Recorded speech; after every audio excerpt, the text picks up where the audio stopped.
If World War III ever happened, this batter would be safe from the draft because he is a pacifist with how little he wanted to hit me. He could not hit the broadside of a barn. I'm showing my age with that one. You know, all batters miss their ball, but it wasn't the fact that he missed his ball, it was the fact that he missed so many balls in quick succession that just made me non-stop laugh. Yeah, this game just starts out with me chasing this Luca. That should have hit him. It did not. That is okay, because I get him right here. He gets a pallet sent off, but that is very well worth the trade-off.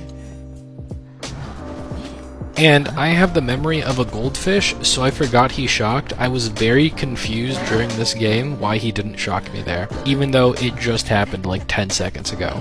Now here I suspect they're going to be selling, and my suspicions are confirmed when I see that the batter and the puppeteer are decoding, and then the dancer is turning off stop. So I go harass the dancer. I should have swung there, but that's okay. Right after I get this smack, you're going to see that I see the batter going for the save. Very often, once you switch on to someone, someone will immediately come for the save right away. So you don't have much time to harass or you have to go back. So getting a good warp placement is really good because you want to start off right next to them if you can. And there is miss number 1. How long will it take for him to miss again? Let's find out. Didn't take very long. Miss number 2. Oh, and there is miss number 3. 3 in succession. That was like 10 seconds. I think his cooldown is longer than that. I don't know how he managed to pull that off. He went beast mode. He finally got a hit, which didn't really matter because he's just about to go down right now. Crazy. He's already out of balls. He has been neutered, and they didn't get him before half, so this is already his last chair, and batter's already down, so I can just go chair him. Wow, what a good day. Now you're gonna see that I don't actually chair him right next to me because that's right next to Coaster, and I do not want him to take that because that could potentially rebound the game for them. So instead, I'm just gonna go over here. A little bit ago, there were some scratch marks, and now you just see the puppeteer entirely. He's gonna try and stall the save, which he will. It's a puppeteer. There's not much you can do about it if he wants to stall a save. He predicts that I was going to hit him. I predict that he predicted that that was going to happen, so I didn't. And he uses the puppet again, and I just wait for the save because Terror Shocking Puppeteer in puppet form does nothing. I get that down, but I don't want him to save again, because if I let him go now, he will be able to save again.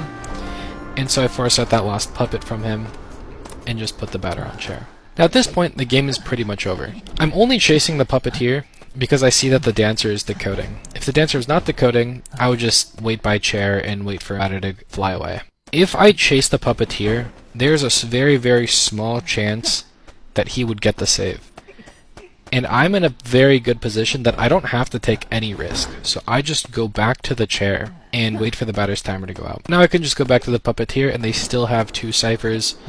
It is looking unwinnable for them. And in fact it is. And again, they have 2 ciphers. I can just take my time with this. I don't have to rush. Yeah, they end up surrendering, and that is game. Good game. The only thing this journalist reported this game is how I should be in the NBA with how I dunked on her. No, she did good. But this video is just talking about how journalist is very, very banned quite heavily from what I've seen from other hunters. Personally, as a Nightwatch, I actually think you counter journalist. You are one of the few people that do. Because of stuff that just happened right there, right? I just waited for her to Orphe, and then I hopped over the pallet and got a hit. Now here, that was really important. I was just waiting by the pallet, waiting for my cooldown, and by the time she realized what I was doing, it was too late. My cooldown was already up, so she Orphe'd, and I was able to basically just do the same thing. Hop the pallet, and slow her down enough for me to get that hit off. Now you saw Lucky Guys George there just a second ago. I figured he could not have gotten too far, so I just go over and give him a little bit of a smack, and Lucky Guy is going for the save.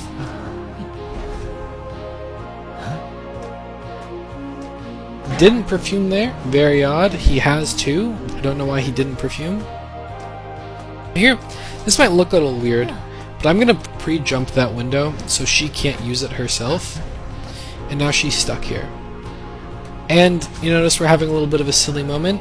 My plan was just to wait for the Orphe to go away and then hit her. But man, it was taking forever to leave, so I just kind of swung at it anyway. And of course, as soon as I downed her, then it finally goes away. And here, I'm just looking for who's going to go for the save. It's Acrobat. Acrobat's going for the save, right? Luca is a decoder and he has Wanted Order. And at first, I wanted to pressure him and make sure he comes to me. And then I got a little greedy and I went up to him instead. I don't know what that swing was, but I get off on the next one. And I feel like if I got that first swing and I didn't mess up going through my warp, I actually might have stopped the save. But that's fine, because I got the down right. Now, I know it didn't seem like it, but that swing right there was actually a bit of a mind game. This whole time I've been waiting out her Orphes. So 3 Orphes I've just either completely neglected or waited out. So right there, she was expecting me to not just hit and just wait for the Orphe. So with that in mind, I just took a swing before she could actually send out the Orphe. It's kind of like Mind Games Lucino kind of thing, you know? Same type of vibe. And I get that hit right there on the Luca. There's an argument to not dash just so I could try and pre-suck and stop him from saving altogether. But live and learn, who knows, that might have not worked out anyway. You know what doesn't work out? That jump that I just did. I'm the best. I don't know why I said I'm the best. That was just him making a mistake. Yeah, this game's pretty much over. I mean, the lucky guy is healing, but they still have 2 ciphers. They're not very completed. I know they're not very completed because they spent a lot of time decoding a cipher that's right next to me. So that's resources they could have spent elsewhere. And he has a perfume. He has 2 actually still. He actually uses them this time. So I'm not going to bother going for the lucky guy. I'm going to go for the decoder that is half. I'm going to give him a little bit of a suck right there. He's going to shock me. And then I'm actually going to do a quick turnaround and cut him off from that pallet. And the game is just over. Lucky guy doesn't save. By the way, this whole game, I did not know he had a second perfume. So when he uses it, I was extremely shocked. I was like baffled, bamboozled, and confused all at the same time. I will just show out the rest of this video though, just because I know you guys like to watch it all come full circle. This lucky guy, even though the game is over, he did actually have a pretty decent kite. I actually surrendered because I don't mind just letting them have one out. But yeah, good game. My nickname in high school is the Brick Wall. Not because I look like Queso, but because no one could get past me. Not even a double rescue is enough to stop me. But that's towards the end of the game. For now, I'm chasing the Novelist. And he does a very good kite, in part because he just does well, but also in part because I am not used to chasing a Novelist, so I boof a little bit, like right there. I wasn't sure if I should have used my wind. Like, I knew he was going to use his book to cancel out my wind token and make sure I don't get one, but I also thought that if I didn't do that, he would get too much distance, and I would just end up getting looped. So it was basically a trade of resources. Whether it was worth it or not, I am still not sure, honestly. And now, again, I debated like warping onto him. Oh, Archer missed. I debated like warping onto him, but he got his book, so I figured it just probably wasn't worth it. Yeah, oh fuck. Yeah, ignore that. Oh god. Hey guys, I think that's a bug. My warp went on cooldown, I didn't even use it. That's so weird, right? Wow. Anyway, hey look, I downed him. Isn't that sick? That said, Archer's coming back to harass again. Didn't quite hit the center there though. Poggers for me. Just waiting for that stun to go down. And I want to harass a little bit, but then I see Magician going for the save, so I can't. But then I see Archer going for the save, so now I have to watch both of them. Now here I'm trying to stop both of them from getting closer to the chair, but I figured I probably can't do that, so I'm just gonna hit one of them. I wanted to hit the Archer, but she was behind that fence, so I hit the Magician instead. And I get that pallet mind game smack. And I'm just looking behind me, checking for Archer, seeing if she's going to try and harass, get that last bow shot on me. I don't have tinnitus, so I am in the clear to just pick him up. Here, I get extremely lucky. My wanted order is on the Archer. Like, I know it probably didn't seem like a bad position to be in. Like, there's 2 ciphers left, and he's already on last chair. But you have to keep in mind, they're probably going to wait out the chair, and then the Archer's going to help harass, so it'd be really bad. I probably didn't have to warp, that was probably overkill, but I did anyway. Then I see the dancer coming along, and instead of full sucking her, I just slow her down so she can't get to the chair in time, because the chair timer is almost over. And then I just finish her off. Yeah. You stop the double save, and then you get the double down. And that's pretty much game. Magician doesn't come to save, in fact I don't even see him for the rest of the game, he just gets dungeon. But yeah, good game. Now you thought that Survivor's the only one that can harass. I pulled the ultimate into reverse card and I harass the Survivors back. It takes 2 to tango and I'm a dancing god. Harassing ciphers after you chair someone can be huge, it can win you games. It won me this game. And so I'm just going to talk about when to do it, how to do it, and when to go back. So here I'm looking for the Magician. I didn't see any scratch marks, so I know he wasn't there, so I know he probably ran the other way to fuck me up. But I outplayed his outplay, and I went back with him. Got a super early down because of it, and surprisingly, no, you're on your own spams. I 100% forgot there was a postman, and that almost got me. Now, I'm checking ciphers. I know where all 3 of them are at. I see all 3 of them shaking, so I know they're all decoding. So I go over to the postman. And honestly, something you really should be doing is taking time aiming your warp. Getting your warp super close to them is really important. You see me get a hit there. I check ciphers again. I see one of the ones that was shaking earlier is not anymore. So I get an instant down on that rescue.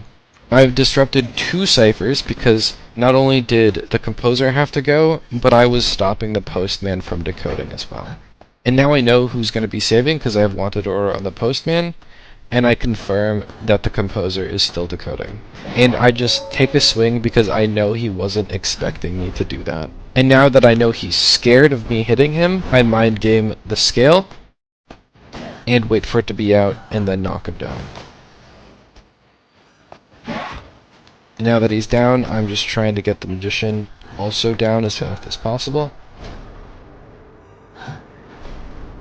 I don't exactly know where he went, and I just have my wind up, so I slow him down. I have a large AoE on that, so I can just wait it out. Now you can see I didn't go for the postman there, and that is specifically because I already have the professor down, and I wanted to get back to him as quick as possible. But the composer helped him up, so he got up faster than I thought he would. But that's okay. Now I just switch on to composer. They have not started the other 2 ciphers, and it is looking really good for us. Wait out that flywheel, and now every single person is half. He's looking real good right now. I didn't do the big suck because I didn't think I would make it in time. Instead I do the small slowdown suck. I probably should have long hit there instead of double speeding, but you know, it is what it is. It's okay. It's harder to see while you're walking, but I'm still trying to check ciphers, just in case I can see one that's shaking a lot. So I see where the postman is, and I see where the Lucino is, and because I see both of them decoding, I can now go harass the postman. I'm not using my warp because I'm someone that just likes to save warp for endgame if I can. I dodge the dog, or he kind of fumbles the dog low-key. I wait for flywheel, he did not use it. I see the Lucino pop his cipher, so I can just pick up this postman and share him right away. And now because he popped a cipher, I know exactly where he's coming from. I'm just trying to check from all angles so I don't miss him. I see him over there. And again, he's probably still scared from earlier, and I'm just going to hit him without reserve. So now I'm just doing some body blocks, slow him down a little. He doesn't get his last scale off, and I'm able to down him before the chair. And that is game. Good game. I'm gonna use and reuse and abuse the same corner over and over again, just like those TikTok accounts that upload the same TV clips 20 times a week. And I swear to God, one clip pops off with them and they use it like their life depends on it. I start off chasing the meteorologist. She is spamming pallets, which is good for me. I don't know why she's wasting these really, really good pallets. And then instead of running away, she just waits for me right there, which I really don't know why. She does get away though, because she gets to hop on a cloud and just fly on by. Again, just pallet spamming. I'm not really sure why she's doing that. It can be good to a degree, but now look where she ended up. She ended up in bumfuck nowhere, where I'm pretty much guaranteed a hit.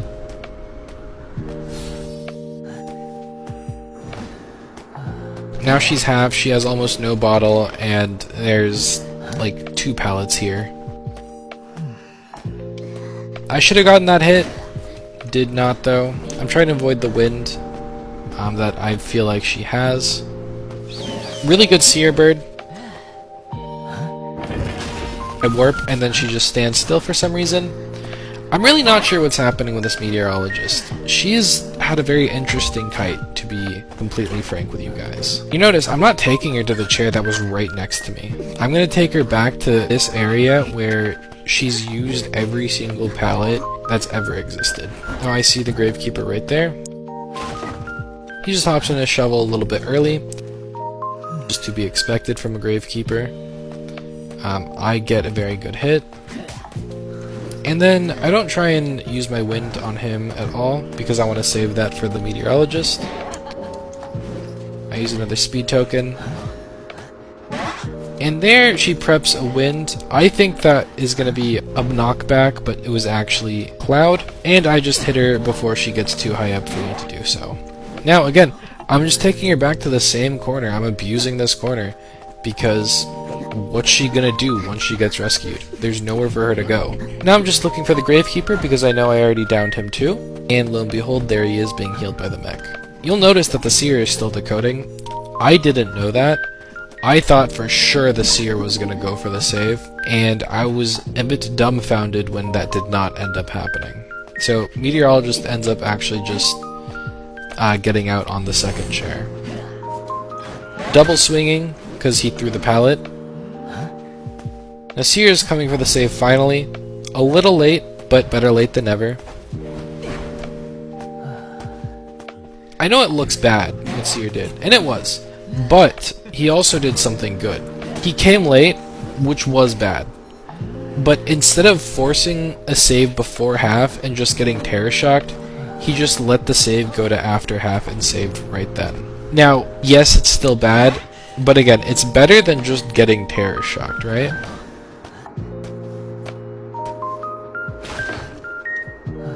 No one ever expects to hop back through the same window that has confined in it, so got some pretty good distance off that. And he just goes down right there, and he got saved after half, so this is his last chair. He uses his self-heal, which, admirable attempt, but futile nonetheless. And that's game. I warp onto the mech, and I give her dungeon, but we just emote at each other, so nothing interesting really happens. But yeah, good game. When the entire world is against you, you gotta remind them that you're the main character, and they're just pawns in your story. Assert your dominance and make sure they never do that shit again. And that's exactly what I did in this game. Ignore that pallet stun. So the trick of the Perfumer is you want to basically just wait out her perfumes and hit her after she perfumes. There's a 10-second window for that. It's really hard to do, but if you can, that is basically all you have to do with her. Perfumer did get a very good perfume off. Even after she got hit, she made good use of it. As soon as I down her though, our first contestant is here to harass, the Lucas. And swing. And at this point, I just don't care anymore. He's half. So if I just down one of them, I don't really care if I chair. Ideally the Luca, just like in this case. But I'm going to be greedy because she has nowhere to run. and just get that extra down there. Obviously, I'm going to be cheering the Luca though, because he's the decoder, and Perfumer has worse healing. There is the coordinator trying to assert dominance, but I'm the main character. I'm not going to let her do that. My dominance. Booyah. Now I'm hiding like a pussy because I don't want to get flared. And here, I genuinely thought either the archer or the cord were going to hit me. Guess not, though.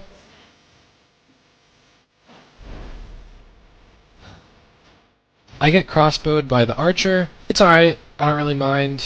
Archer stuns kind of suck, but they're not too bad. You just take the hit. It's like, honestly, not as bad as Batter, because Batter can pick up his balls and reuse them, but Archer cannot. I don't know. So here I see the archer readying her bow, and so I tend to walk to the opening, and then I walk back real quick, and she ends up not getting that crossbow off on me, and I'm the go. I know she's still around here somewhere, trying to slow her down, but get the pallet mind game off. Archer obviously can't save, Cord is coming, and she gets that flare off. You really have to do flares early with Cord, or you just will never get them off at all. Insanely good body block, she is not letting me get past. And I just lerp right onto the Lucas. I wouldn't say right onto the Lucas, but, you know. They get insane distance. I low-key lost them for just a second.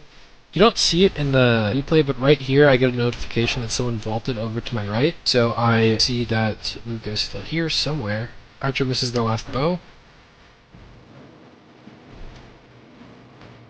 And I get that final down on Luca. Snipers are pretty good considering all the harass that's happened, right? This is Luca's last chair. So right now I just had wanted order on the archer, but I decided not to go in there because I want to stop Kiffers just a little bit, but I change my mind immediately as soon as that pops, and I go over towards where I saw the archer. And instead of seeing the archer, I actually found the cord, who somehow got a perfume. Hit her with that good suck, and intimidatingly use the incorrect wind. Never let them know your next move. Bit of an early swing, but that's okay. Don't let her make any pallet, and get that down. You can see the last cipher's half, but I have dungeon. So my plan right now is basically just force a pop in dungeon and make sure they never leave. I do a double take because I saw some scratch marks, see her there, drop down, hit her, and just wait for her to drop down again. And now I just want to give her that big suck. Again, hit her away from the chair. Give as much distance as possible between her and the chair. I triple speed token. Genuinely, I don't know if that helps, but I do it anyway. I do it a lot. I don't know if you guys notice. Like, I have no scientific proof that it helps, but it helps my vibes, if you know what I mean. I feel like that helps, emotionally. So I do it sometimes. But yeah, that is the end of the game. Archer does not come and save. So yeah, good game. In a dog-eat-dog world like IDD, you have to constantly be asserting your dominance, even if that means selling out your own team. And Mercenary displayed that perfectly in this game. But right now, we're chasing the Prospector. We're doing a bit of mind games, walking around to try and cut him off. I don't know if I played this perfectly. I feel like I did not. I'm still not quite sure what I should have done differently. Maybe I should have speed boosted a little bit faster, but who knows. Norton did a very good kite though. Seer had a very good assist. That helped him get a lot of distance that he definitely needed, especially because he didn't have his magnet up yet. Flywheel just came up and saved him by the hairs of his chinny chin chin. Then here I'm going to use my warp to try and cut him off. Very good magnet once again. Does not let him get to a super good area though. Which, admittedly, very good for us. And that should have hit him. That really should have. But I also should have just broke the pallet. Either way, outcome would have been pretty much the same either way. Right now it's looking pretty tieable at best, honestly. You see me trying to get the seer, but they're just gonna go to code. He's just right by some boxes right next to me. And sometimes that's what it takes to be a good rescue. Oh, you see him, I didn't notice him. Just tiptoeing right there. Then, you see me suck him away, I'm trying to body block. I try to terror shock him off chair, and he just watches as Norton goes over half, just intimidating me. Man, I was terrified for my life when I saw that. I saw him look Norton dead in the eye and say, "I'm not gonna save you," and man, that scared even me. I can't even imagine how terrified this Norton was after his good kite. He had a very good first kite, so their ciphers are very far along. Last chair though, Poggers. And, spoiler alert, Merc is not the only one to throw this game. Painter as well had some very questionable decisions this game. Ran to a very questionable area. Not sure why they chose here out of everywhere. Good flywheel. End up getting the hit though. You know, I wish it displayed how fast the meter for seer getting burns. But, mind game them again. Get that pallet swing, terror shock. Not that it matters that it was a terror shock. And here you're gonna see that I'm taking my time, I'm getting some extra win tokens, and I'm breaking that pallet, because no matter what I do at this point, it's gonna be primed when I put them on the chair. I think about harassing the cipher, then I hear the painter right here, and I do a quick camera flip, and I just hit the painter because it doesn't really matter who I hit. Back on the seer, because I don't want to deal with painter's paintings, I'd rather just deal with a birdless seer. I bet you're wondering why the decoding for the exit gate is not going up. That's because the painter just decided to walk around, their head disattached, just wandering, so they only got the gate to 12%. So seer, there's nowhere really for him to go. All the pallets next to here are gone, and I warp back pretty immediately. They get the gate pretty close, but if Painter just committed instead of wandering around, wondering what to do, they would have gotten that gate. This would have been a tie game. But instead of doing that, they didn't have enough time to get the gate open, and that happens. So, you know, good for us. Good game. Yeah, I protected that last chair just like League of Legends players protect their virginity with their life. Anywho, starting off chasing the Puppeteer. Puppeteer is always a hit or miss kind of chase, just because he gets 4 lives. I vaulted that pallet instead of breaking it, just because I thought that he was going to be running in the other direction, in which case it would have been good to vault it. Because he ran to the right, I think I actually should have broken it. And it becomes a really annoying pallet later on, actually, as you'll see. You're listening to Self Radio.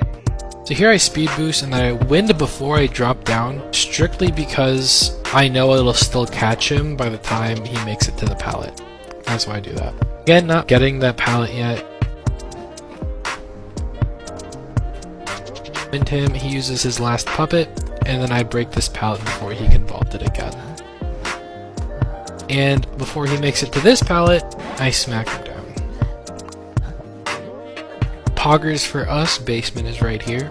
I don't know why, but I just get a little scared that he might struggle out, so I do not special chair him, I just put him in the chair right next to the stairs.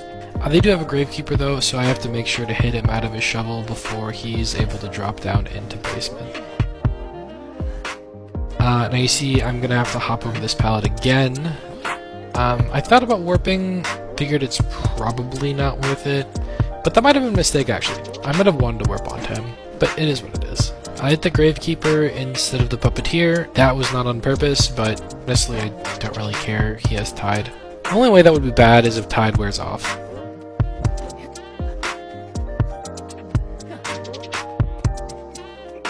Wanted order on the cord, which is very nice to see. She is going to flare right away, which is what she should be doing. Again, if you don't flare, like the second you can, you aren't going to get it off. And do you see the direction I went? I didn't go for the chair. I cut him off from the pallet, so I made sure he couldn't go to it. That was a little distinction that I don't know if everyone would do.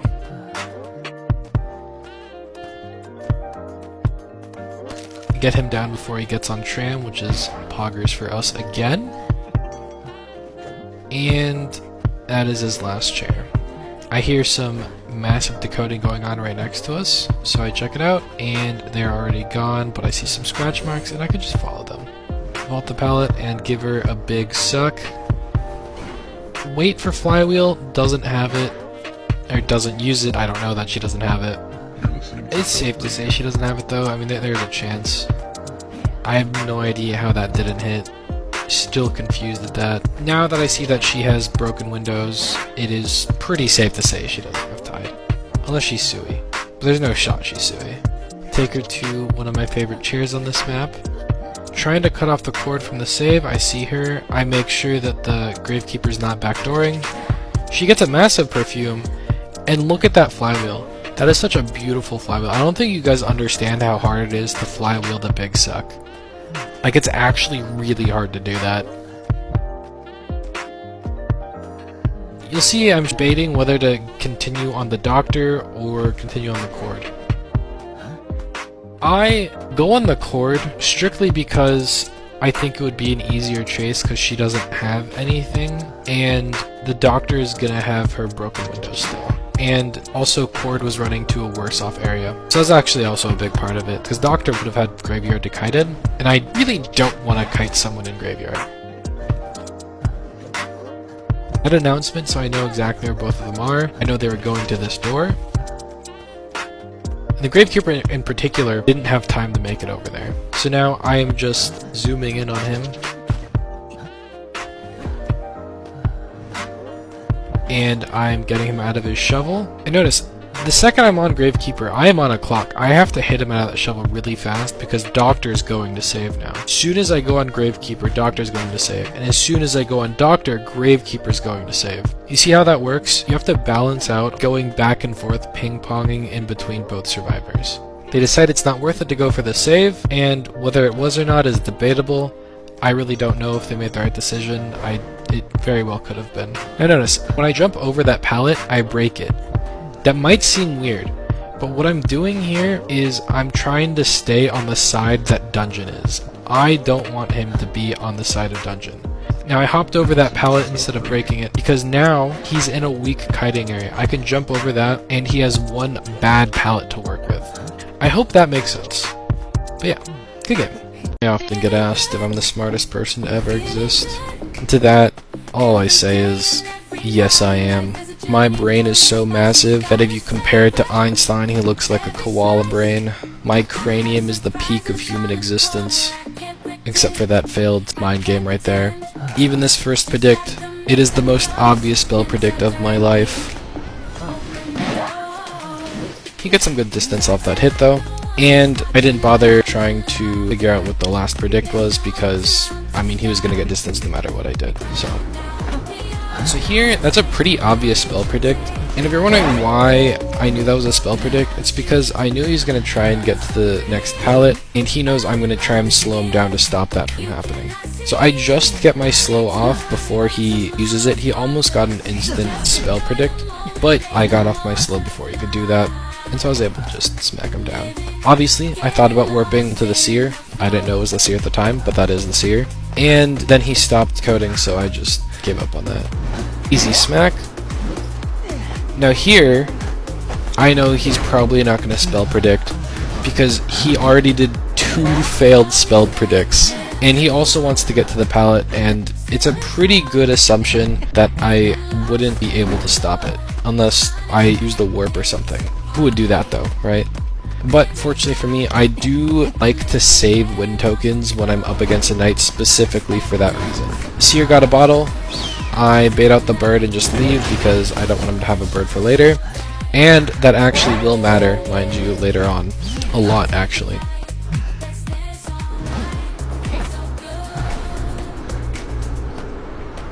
Seer tanks a body block, so he's half again. I win that pallet mine game by just walking through it. Thankfully he's last chair, and unlucky, I get wanted order on the Seer, so I know exactly where he is. He is in the shack. That said, I lose him. Because here, I think he's walking around, so I try and outmaneuver him and hop back through the same window. He is healing right next to me. I can hear it, but I don't know where. It's kind of obvious in hindsight, but at the time, it's just hard to recognize it. A lot of my advantage that I got from getting the knight out early is gone, because I'm an endgame god and I don't need that kind of handicap. So they're done with a heal, and I see the barmaid, who At this point only has a speed boost left. I know she's used both of her drinks, one on Seer and one on herself. Very good pallet block for my big suck. And she uses her speed boost and gets that pallet stun. Very good play for her. My speed boost ran out. You saw me walking at that pallet because I was trying to vault it. So, big yikes. Now here, I'm going to wait out that flywheel because people always tend to use it before they need it. But again, that's also because they kind of have to. And I get her down. To be honest, I don't actually know what Seer was doing this whole time because the Cypher right next to me is only at 62, which is really weird. I feel like that's enough time to get a whole Cypher done. And, mind you, Mech has been the one decoding it, which is why it's not very high. I saw Seer going for the save. I don't actually remember if I saw that during the game or not, but either way, it is the correct decision to just go on the Mech, so I can get everyone half and no one can save. And I follow through with that plan. I get Seer half. He still doesn't have a bird, which is massive. Mech went back on the Cypher, but that doesn't really matter because right now Mech's decoding is worse than Dookie. Now, Basement is here, and I don't have to worry about them doing the Cypher because they're both half. They're going to be forced to save here. They have to heal. Therefore, they're not going to do the Cypher. And if they choose not to heal and just go for the rescue instead, well then I'm just going to down both of them in Basement. It's pretty obvious where they're going to come from. Seer ran in a pretty obvious direction last time I saw him. He gets a good flywheel off, and then I get a good hit on him. And now they are both in Basement. Barmaid healed herself. It's actually pretty big. She got a syringe. I was not expecting her to come down, so it really fucking threw me off when I just saw her walking down at me. The greedy play would be to be chasing the Mech, but the safe play, which is the one I'm going to do, is just chair both the Barmaid and the Seer. Because I didn't know Mech ran out of bot. You can see it right now in the replay. I didn't know, so I was just thinking, oh, she's probably going to heal herself and come for the save. And I thought that was fine, because if she does that, just the same thing is going to happen again, right? I'm going to down two of them, and it's just going to be the same situation. But yeah, I find her, warp on, and down her. Good game. The greedy play would be... If I was dangling off a cliff and I called this batter to come save me, he would stop by McDonald's because he was a bit peckish. Batter did not make a single rescue this game, and that is to no fault of me. He just didn't want to. He felt like he'll get it next game, you know what I mean? But first off, I'm chasing the post game. And he misses his dog, and I dodge. It's a mix of both, honestly. I already vaulted that window so he can't go through it, so he's forced to leave this kiting area, and in doing so, it's going to get him down. Wow, what a great start to this game. Alright, now who's gonna come for the rescue first? Not Batter. That's not Batter's problem. He does have wanted order on the save though, so maybe he gets it past this time. Novelist's Cypher is not shaking anymore, so I'm going to go over to him. Cutting off a Novelist is kind of hard because he'll just switch places with you, so you see that I tried to dash at him to minimize the distance he could get. But he was probably mashing that switch button, so he still got a pretty good look off. But clearly, not good enough. So Novelist failed his save, so now clearly the bat is going to come and save, right? So you would think. But he stopped by McDonald's on the way here. He was a bit peckish.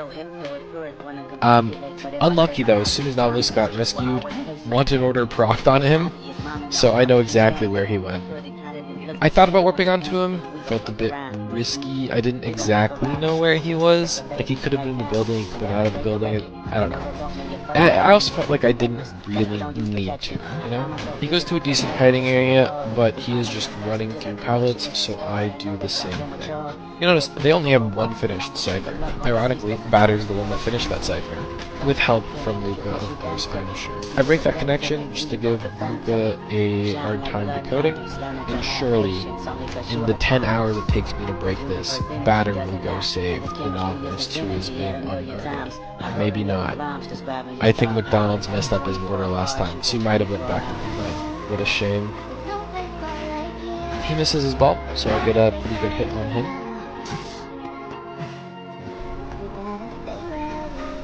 I wait out that flywheel, but he hits me with the ball, so I don't end up getting that hit. He resets his cooldown, and now he has nothing. So I can slow him down, and he has no balls, no flying, no nothing. He is weird and done for. Still at 4 ciphers, by the way. Granted, a lot of them have a lot of progress on them. Finally finished that second one, and at this point I kind of just know where he is because he's good to code this whole time. So I just run straight over to him, really dash straight over. Tries to be a little sneaky there. I cut the connection so he doesn't try any cheeky shit. And I can just take my time, right? There's no pressure. I warp onto him just to get that distance. That was a good dodge. He gets him into Shack pretty safely. Doesn't quite get that pallet stun, but that's okay. Obviously, I'm gonna say that's okay.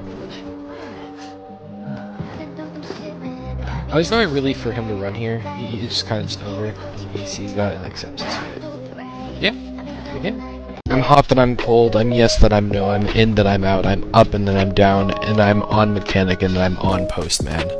Thank you, Katy Perry, for your benevolent guidance in this match. Going to Switch is often enough a difficult topic, even for me at times. But knowing when to do so is very important because it can save you from wild goose hunt on chasing a survivor when it's never going to work out for you, versus going on someone in a worse area, even if they might be a little bit of a better kiter, because you're going to get the down much faster. So this game, I'm already getting pretty mollywopped. Right, I got pallet stunned, and right before I hopped, postman dogged me. She gets a crazy body block, and then pallet stuns me again. And at this point, I know no matter what I do, she's gonna make it to coaster, and they probably already have the stop off. They don't, but I didn't know that at the time. So what I do is I go back to the postman, because a lot of these really good pallets have already been used. So when he's kiting in this area, I'm going to have a lot easier of a time getting him down, and he's a lot further from the coaster. So I wait out that flywheel and get that hit on him. I don't break that because I don't want him to get a lot of distance, but it was debatable whether I should have or not, honestly. He has the dog again. That felt like it still should have been on cooldown. That warp never happened. I'm getting hacked again, just like that Lakeside game. Unbelievable. Fix your game, Natisse. Ciphers are not too bad. They're not good, but they're not too bad. And I just get that down. And look, the basement's right there. And for the start that we had, this is something that we recovered from our original chase with the mech. I want to run the investigator. I know he's not coming. I know mech's not coming. It's obviously going to be the weeping. There he is. He gets a pretty good rocket. I wanted to smack him a little bit, but he got that little dash that he has. And it was good. It stopped him from getting hit. Just gonna hit before the save. I don't want to try and terror shock. It's too far from that. Hit him again, just so he can't support afterwards.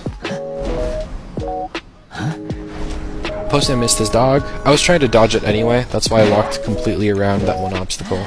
I guess it was unnecessary. And now I just got him down again. Quick down, even though he has tied. That's really good for us.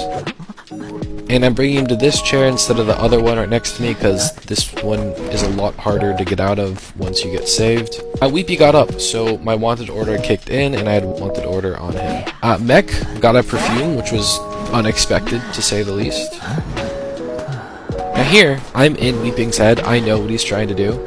By the way, that was a sick dodge by me.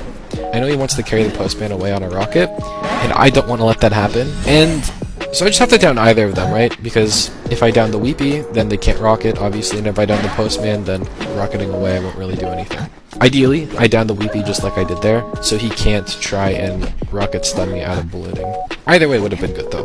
So that was Postman's last chair, and now I see them working the cipher that was already started by the Postman, so I just take them over to that cipher so I can harass it. Fire Investigator is over here. You're gonna see that they either have to start another cipher, which would be kind of hard for them because Mech would be the one doing it and her decoding is geeky water right now, or they have to commit onto this one, which would also be really hard because they're all injured, and I'm right here. I see Mech's bot going up to the cipher, which surprised me because she had a perfume, so I deadass thought that she ran on a bot because I already got rid of half of it. Guess not. Really, really good balloon save by the Weeping. I think that might have been a waste of a rocket. I'm not completely sure. It did let her keep decoding with her bot for a little bit longer though, which does put more pressure on me because now the cipher is 80. So this is still a winnable situation, or winnable for me. Still a very tieable situation for them if they can play it right, which they almost did, I think. Possibly. So they're just inching closer and closer because both the Cypher and the chair were there. It was really good situation for me to be in. He uses his last rocket. Again, I feel like he needed to, but definitely not the situation he wants to be doing that in. Get the mech down. And I'm going to chair the fire investigator because I don't want him to be healing. And now it's a pretty good situation. He has to kite me for a bit. Honestly, I probably should have just broken the pallet. You know, it is what it is. Something that's nice that you might not have known about Warp is that you can go through the same entrance twice. You know, if you don't take it down, if you use a short warp like that. It doesn't come up very often, but it can be helpful. And this is where I think they fumbled. I think that mech needed to go backwards instead of towards the chair. If she went back, she would have been able to kite a bit longer, and Weepy might have been able to get up and save the Florian. But yeah, good game. I don't care if I get cancelled. I'm gonna say the quiet part out loud. Antiquarian and Priestess are mid-harassers. There, I said it. Cancel me all you want, TikTok. They are okay. They are not the best harassers. There are certainly way better ones. Wildling, Archer, Batter, Forward. They are all very, very good as harassers. As Contain, however, that's a different story, but I'm not talking about that right now. You definitely have to know how they work and how to work around them. But right here, as an example, a lot of people would have just walked through that portal. With Priestess, a lot of the time you have to wait like a second or two before going through to see if they come back out again. Now the downside of that, they do get a little bit of extra distance on you. But the potential downside of not doing that is them coming out and you losing them basically entirely. I wait a little bit just so that I can place down her bot, and then I hit her once it's down. And then instead of going for the bot, I pick up mech because she cannot move the bot while she's being carried on balloon. So you'll notice I'm not going very far to try and find whoever's saving because I got tinnitus and it's Priestess on Chinatown. I know she's on the other side of one of these walls, and the second I leave, she's gonna portal in and get a free save, so I have to stay close to the chair. Instead of hitting the Priestess, I'm gonna run straight by her and go for the portal. Why? Because if I don't, Priestess can take a body block, and they both get over to the portal that she just made. Now why is that bad? It's because of what's on the other side. The 2-story hospital on this map is very broken, especially with a mech that has half a bot. She can do a lot of damage there, and the Priestess can definitely, with Tide, let her get to the good kiting area. So I just break the portal right away, and I chased them for a bit. And you'll notice that the next portal, I didn't wait. That's because I was pretty sure she wasn't going to come back through it. Because it's a lot easier to time something when the hunter is right behind you, versus the hunter being a couple seconds behind you, if that makes sense. And the Antiquarian is here, just harassing. Get a very good pallet hit on that Antiquarian, so she's half down. It's a lot harder for her to support. If you guys didn't know, you can hit survivors on the other side of a window. It will terror shock them if they're not vaulting, but you still can. It is very helpful to know that, like just right there. Mech placed down her bot, and so I know she's going to be trying to heal the Antiquarian. And you might think it's weird that I hit the bot instead of the Antiquarian. And the reason for doing that is because I do not want that Antiquarian to be healed, because she is then going to have the right to harass again. Again, their harass is not like god tier, but it's not bad, right? Like, it's still decent harass. Was it the right decision? Maybe not.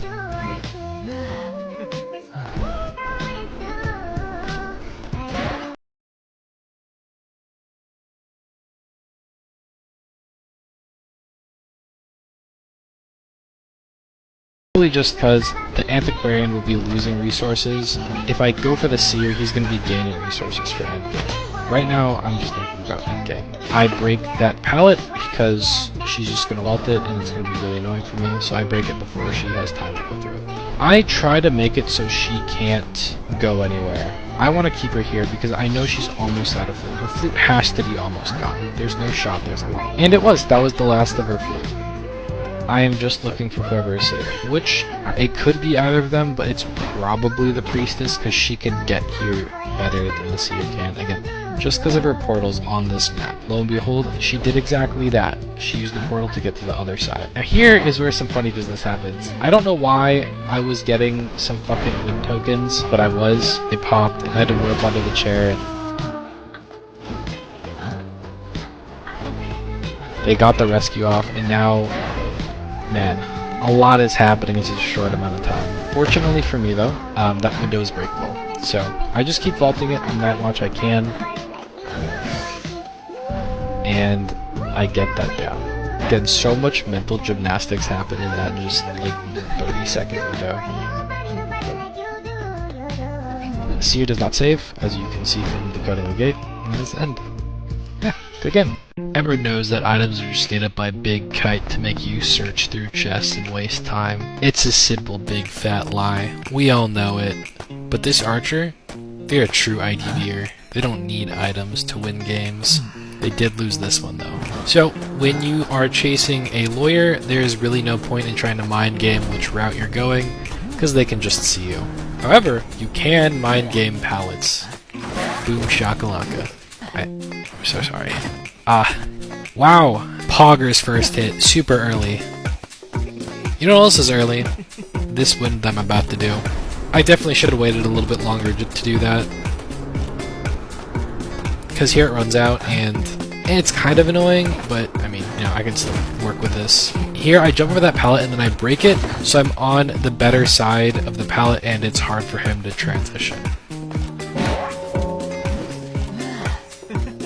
Now, attempt number 1 for Archer to use her item. Let's see if she gets it off. She did not. But that's okay. Actually, she did genuinely do something useful, memes aside. Because she was there, I couldn't put him in basement. Genuinely, actually not bad.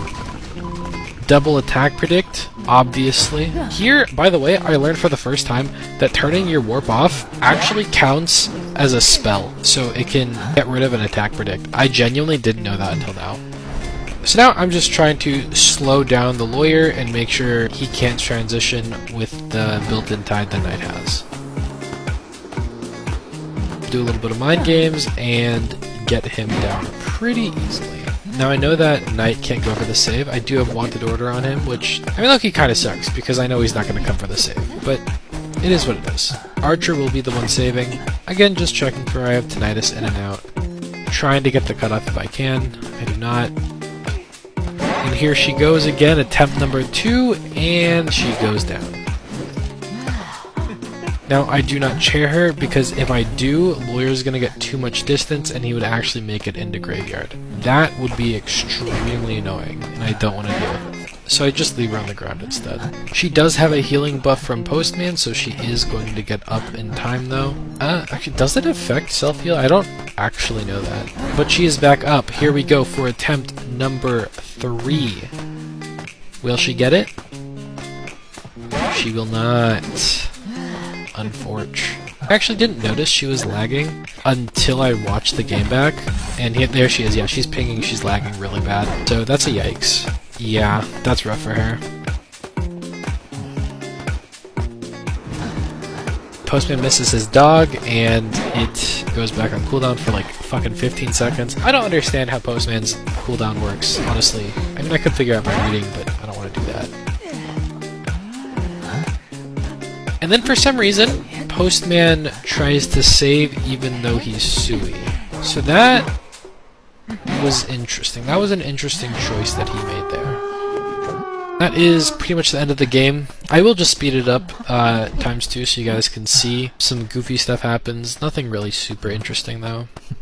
But yeah, good game.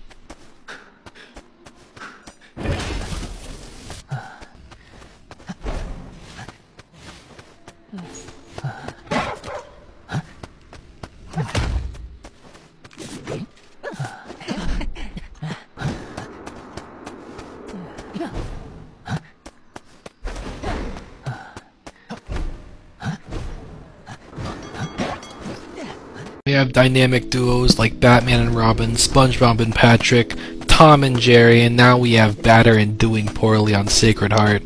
I don't know what it is with this combination, but we got another game where Batter just didn't do well here. It was unfortunate for them. It was great for me. Don't know why I didn't swing there. It's interesting that he's throwing that pallet. He gets a very, very good first predict off. Played me like a fiddle. That is the only good one he gets though. I now play him like a fiddle. I've seen how his mind works and I'm ready to outplay him. He looked into the void and I stared back at him. Obviously hit predict into a nothing predict. Please. So now I'm just going to warp onto him because I do not want him to get any distance into ruins. Extremely good flywheel. Again, canceling the warp counts as a spell, which is super good for me. Now batter, with the earliest harass of my life, extremely early, but if he can make it work, it's not the worst thing ever. But he is forced to ball again at me, so he lost 2 balls already. He's down to the last one. And again, if he can make it work, it's fine. I have legitimately had batters harass this early, and it works out for them because they're just fucking god tier. Not this one though. I'm just trying to scope out both the batter and the psych and make sure none of them get too early of a save. Psych's decoding, so I focus in on the batter. Decides it's not worth it to hit me, which is correct. It was not worth it to hit me. And then he goes down immediately after the save. However, Knight has nowhere to go because he does not have any helmets left. And now, it's looking pretty good for me. Only 2 ciphers done, and one's half done, the other 2 are barely started.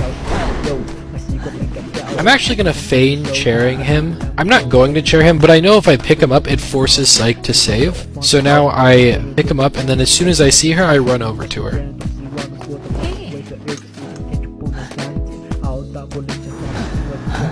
Get a good early hit. And now I'm going to go down the Knight. So now here, I'm going to greed for another hit here because I can. I don't really get punished much for it until I do. She finishes healing the batter, and now they're both here to harass. He's only halfway, so it's not that bad. He ends up not hitting me, and I just get that down. So yeah, now Knight is last chair, he's gone. And Psych gave up. And a lot of toxic pings here. I'm gonna be honest, that's game. I know that's really short, but that's just game. I'll play out the rest of it just so you can see if you want to, but that's it. Mech just keeps decoding, Psych uses her self-heal, and just gets down again. I actually was going to give Psych Dungeon because I did kind of feel bad, but then they surrendered at the end, so that's that. But yeah, good game.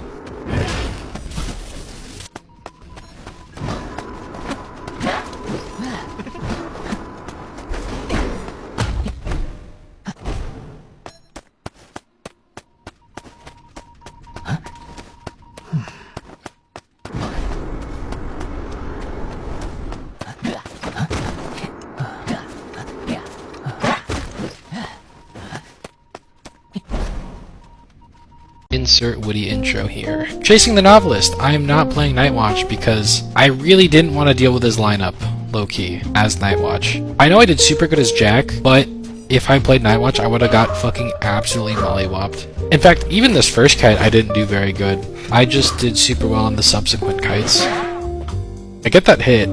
I somehow get pallets done though. Low-key, I feel like that shouldn't have hit. You know, it is what it is. Take that shit on the chin, and now we're just going for this chase. I miss so many of those. I don't know what's wrong with me. But here I redeem myself. He forgets that I'm Jack and I just can hit him from a mile away. Tries to throw it around. I don't let him do that though. Lucky for us, there is someone decoding right next to us. Let's go find out who that lucky person is. It is Painter. Fucks up his flywheel. And then I fuck up my second hit. I decide it's not worth it to try and Foggy, and I just get him out with a basic attack. And then he, for some reason, decides to keep painting and not save. Not really sure why. I just pick him up so that Cheerleader can't go for the rescue, and it's automatically after half. Now it's her turn. I miss the first Foggy, and then I get the second one. And then, because she doesn't immediately go for the save, my cooldown's off and I just get another one. Novelist is just gone on first chair. That is Yeah, some yo-yo pings there. Now that stop right there, that it might have looked a little weird. I was making sure that the painter didn't get up and save the novelist while I was cheering the cheerleader. Now I'm just looking for the batter, who is trying to save. And I think he was just hiding. Yeah, he was just hiding, and then he comes out after a little bit. It's that first hit, get the second one, and get a basic attack on him. She doesn't try and dodge my Foggy, so I got a pretty good hit on that. She fucks up her speed boost, and I just get a clean down on her. Batter is trying to harass, but he's not close enough to get a clean hit on me, so I just pick her up. Trying to see if anyone is coming for me. I do not have tinnitus, so I kind of just warp onto this cipher. And if you guys did not know, if Dungeon is not in Big Boat, you can actually just warp onto the second story right away. It's pretty good. Like right there, it helped me warp right onto that cipher. He did, however, leave it at 99, which was very interesting. I don't know why he didn't just finish it. He had a painting, and he's gonna go down anyway. And now Batter can't even get Dungeon. I don't know. That was just very questionable. Yep, that is the game. Batter just comes and sacrifices himself to me. And yeah, good game.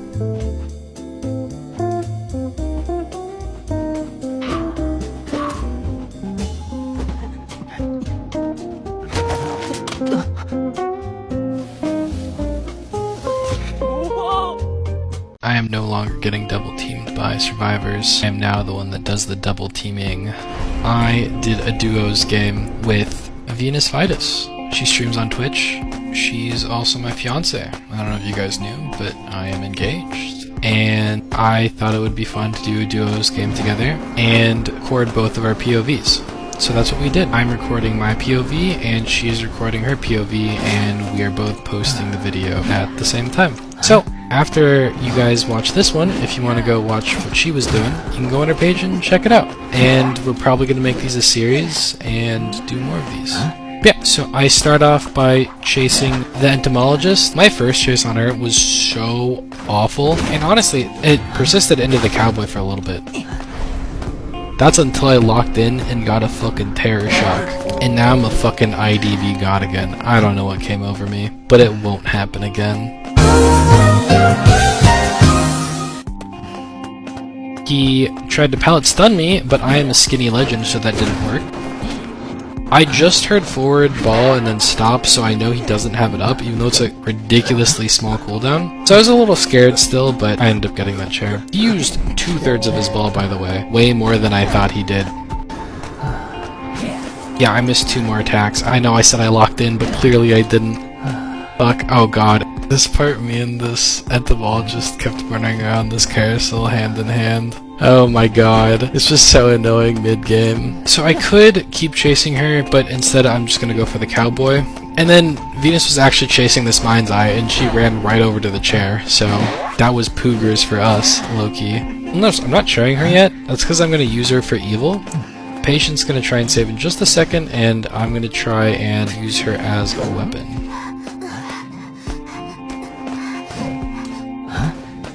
He actually did pretty good though. That patient avoided all of my attacks, surprisingly. But then he perfumed back for whatever reason, and he just took that hit. Poogers. In duos, both basements are always open, so this is just here. And spoiler, no one wanted to save the Kevin in basement. Unfortunate for him. Poogers for us though. That was like the 3rd time I've said poogers. I'm so sorry, guys.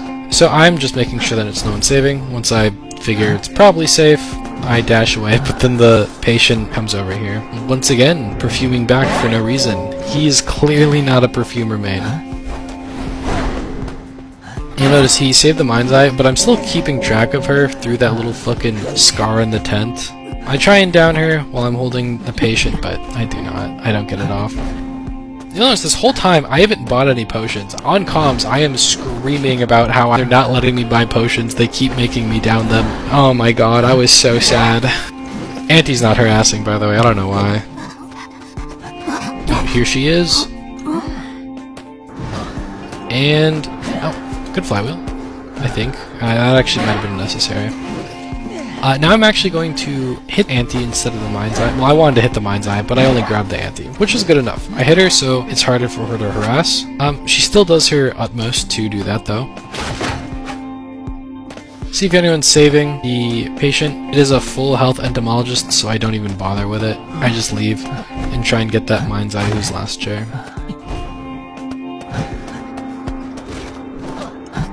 Pretty decent kite, actually. It's a really good flywheel off.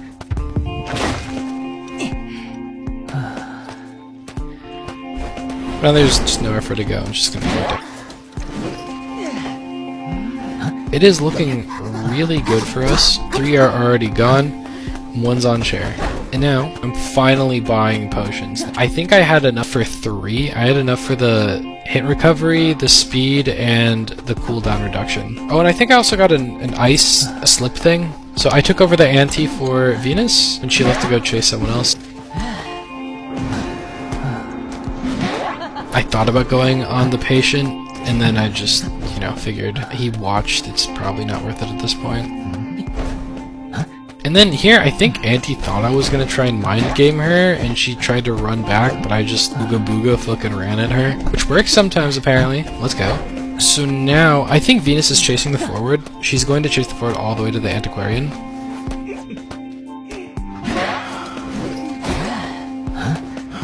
He gets a good flywheel. And then I hit him before he can ball too much. I get a second hit, and maybe I should have helped get the forward, but I don't know. I kind of wanted to disrupt the coding. There's still 3 more of them, I didn't know how far the ciphers were. I was looking for the patient, found the mech, which is also fine. Not gonna lie, I don't know what fucking tiny goldfish brain I have, but I did not see her elbow pad. In my head, during this game, she just disappeared. Also, this patient has not used a single hook this whole match until now. I deadass thought he just used them while Venus was chasing him. Melly was just dealing with the bot right next to me, so I decided to just stop her from healing. My forward's on chair, there's only 2 people left, there's no chance to win this game. Patient probably went to go heal, so I know he's in building again. I know he's in building buying something to heal with, so I just dash over to him. And I see that Venus is on the mech. Now remember, keep in mind, I thought this guy used all of his hooks, so I thought he had like 1 left when he used the other one, so I was fucking baffled when he used it again, and then used 2 fucking arm pads. This patient is fucking rich buying shit the whole match. Item after item. Keep in mind, I think, oh shit, he had 2, he has to be done now.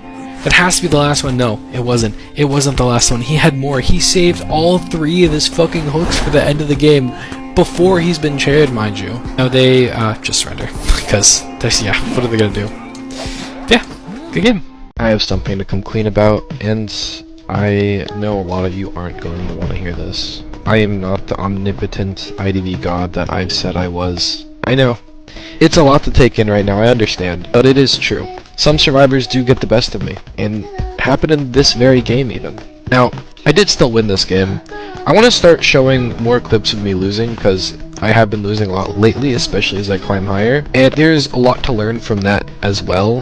Honestly, I feel like there's more to learn from that than me winning all the time. Which, let's be honest, happens all the time. But for hunters, it is an example of what not to do, and for survivors, it is an example of what to do. So yeah, I think I'm going to at least try to find more videos of that happening. So you got a pretty good bird off. He actually got it earlier than I thought he would. I thought it would take longer for him to get it back. I missed my speed boost and impulsive. But then I win that pallet battle. And something good to know in UR is length of warp when you don't aim it, if that makes sense. So if you just press the button, how far will that warp go? Because like in that situation, I didn't aim the warp at all. I just tapped the button, and it was a good enough distance for me to cut off the seer so he couldn't go upstairs. And he was forced back into the same bad position that he was in. Which, he did get a pretty good flywheel off, actually, and get to a pallet safely, and give him a little bit of distance, but not enough to save him. The Knight is coming for the save, and notice, Knight gets a really good attack predict, and then a pretty good body block. Cheerleader reset his helmet cooldown, so if I didn't hit him, he would have actually been able to stay and harass a little bit longer. So that was very good on both of them. And I was a little hasty with my first attack because I was worried about Seer getting an owl. Rightfully so, if you noticed, Seer just got an owl. And we take him back to the same chair because we like reusing the same chair. All the pallets are gone, we want to keep him here.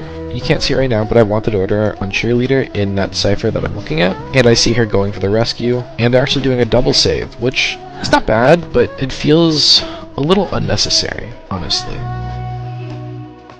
He gets a very good attack predict. I thought it was going to be a spell predict, but it was not. He saves with his second tide, and that's actually a little interesting bird from Seer there. Because he had the second tide, he didn't need it quite yet. Very, very good instant attack predict again from the Seer. I just waited out, and now I'm trying to mind game the singular pallet while Knight is trying to body block. I do get that pallet mind game finally. After a while, it took a bit for me to get that, but I eventually did. Now I only need 2 ciphers. Now, I have locked the door on the Knight, and I'm checking ciphers, and I want to disrupt one that's already been started decoding. So I go over to the Cheerleader, who I saw earlier with Wanted Order on that cipher, and I chase her off of it. She uses 1 speed boost, and then resets her cooldown, and gets a very good pallet stun, and then speed boosts away again.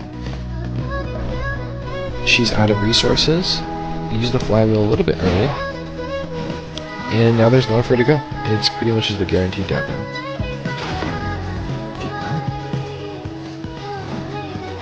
This chair that I did was quite questionable. I'm not saying it was bad, it still could have been good, but I might have wanted a chair right next to me in the back corner, so it's further for Auntie to get to. Very good hit. That was like a max range hit from Auntie. She did it twice, now I can't hit for 8 seconds. And I just get that suck, but it won't really matter. By the time I hit her, she'll just be able to get to the save. Avoided that pallet, and look at that extremely good speed boost into coming back for the stun. That was so good. Now here I am just going to slow her down, and there's nothing she can do about it because she's out of cheers. And now Knight has to come for the save, and I already took note on which cipher they were working on. No, I think right now I'm taking note. I don't know, I might have. And so now I'm going to cut off the Knight, or try to. It's really important to keep track of survivor items, because here I long hit instead of short hit, and that might have actually costed me the save. So watch that. I long hit, and then I try and suck him away, but I think he got it just in time, and so it went off. And if I short hit, it might not have, genuinely. Or if I long hit a little bit earlier. She had 1 cheer left, which I was surprised about. Let her get a little bit of distance, but not enough.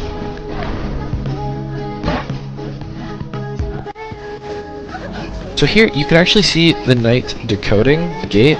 I didn't see that. My settings got fucked up, and I have the gate light turned on, which I shouldn't. But Auntie actually went to the other gate for some reason, even though she popped a cipher that was close to the gate that Knight was at. And notice, I'm not using my second dash, because I want to stop her from going through pallets and shit. And I could have dashed, it might have been correct, but this is also fine. Because notice, now that I have that, it forces her to go back through that pallet. And now she's out of loot, and there's absolutely nothing she can do. It's just GG. Good game. The more I played, the more I've actually kind of liked this map. I know a lot of people say it's survivor-sided, a lot say it's hunter-sided too, but honestly I just think it's lake-sided. Chasing the aeroplanist. Normally I'd hop through that window, but he breaks that really good pallet for free. And now notice, I'm not going to be using a speed token to hop over that window. That doesn't really get me anything. In fact, that right there was a mistake. I shouldn't have hopped over that pallet either. I should have stayed consistent and broken that pallet and saved my cooldowns. Granted, it might have actually been worth it, because it used his jump for that. Now he can't use it here and get on the small boat from the lower floor. If he can. I actually don't know if he can, but that seems like something he'd be able to do. Notice here I do use it because there's no way for him to get away from me if I do. And I also anticipate him jumping through the other window when he goes down. And I will have time to make it to that window. I hope that made sense to you, because I don't know if it made sense to me. So he doesn't use his last jetpack because he wants to save it, and because he doesn't, I'm actually able to get pretty good warp on him. And now Doctor comes in for that annoying body block, but I'm a fucking IDV god, so it doesn't matter. Now I see her hiding next to the pallet, so I know I'm not going to make it the dungeon. I just want to get some presents on her. It would have been very nice if that was not Doctor and that was literally anyone else who couldn't heal. Because, again, all that does is get presents. That doesn't do anything else because it's Doctor.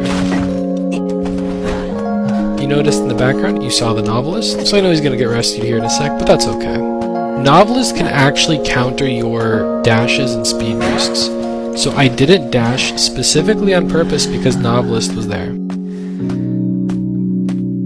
I was able to pull the Doctor back. I wanted to pull the Aeroplanist back, but I wasn't able to. Try and bait that pallet. Novelist is a cheeky piece of shit, and he just runs in front of me into the pallet and gets a stun on. I still have one more dash that I'm able to use, and I'm not sucking him yet, because I want to get just a little bit closer. I'm anticipating where he's going to be running, and I've done the calculations, and I know I can probably make that suck before he makes the vault. And I did, just barely. Now, they're going for a very risky play here. They're keeping up the double harass, which can be good. It just means ciphers are going to be slower. So that's a double-edged sword, and typically, I don't like doing it unless there's already one cipher left. Strictly because you have to harass for twice as long, so it's usually not worth it.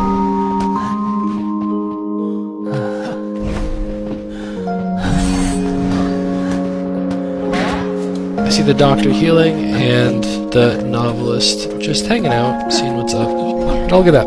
Aeroplanist is gone, and they still have one full cipher to do. And again, I'm not using a speed token to hop over that, because there's no point, even though I have 4. Use the speed boost in combination with Impulsive to get that hit. And now I Omega Dash to her to just catch up. And slow her down, and she wastes a flywheel. That flywheel did not seem worth it to me, because she just gets down anyway, and I feel like it would be better to save it for endgame. And here, just get more speed tokens, because I know the cipher is going to be primed anyway, no matter what I do, so I figured I might as well get more resources myself. Novelist doing the same thing. Gets that hit, and I actually smacked down the Novelist because I figured it didn't really matter who I hit. In fact, it did though. If I was paying attention and not a bot, I would have noticed that the Doctor was Sui. I did not notice that though. So Novelist has a devious plan. He is trying to purposefully sell the Doctor so he can get dungeon. And I know that sounds like too 5-head, but that actually was his plan, I'm pretty sure.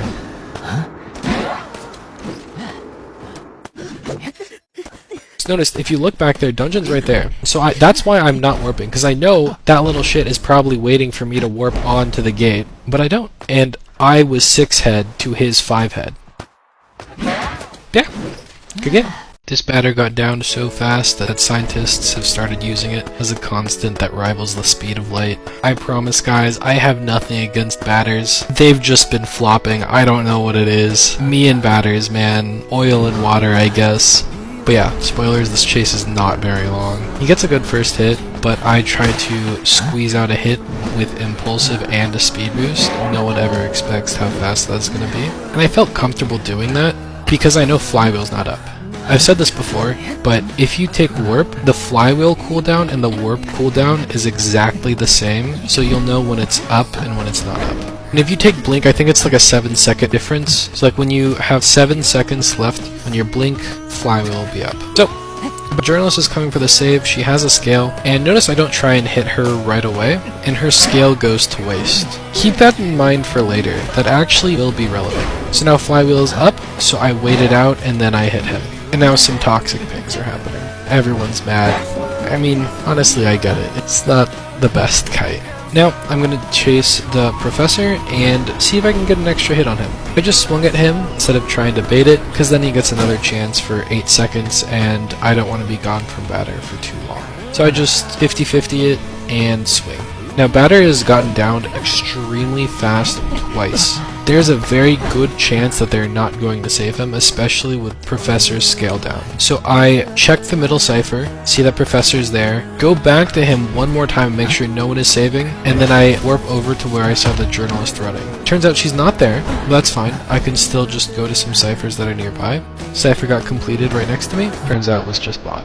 That is also fine with me because that means Mech is right next to us. Now, you can tell on this game that she doesn't have flywheel or bot. That last hit that I got on the bot actually got rid of the whole thing. I didn't know that, so I was waiting for either the flywheel or the bot to get down.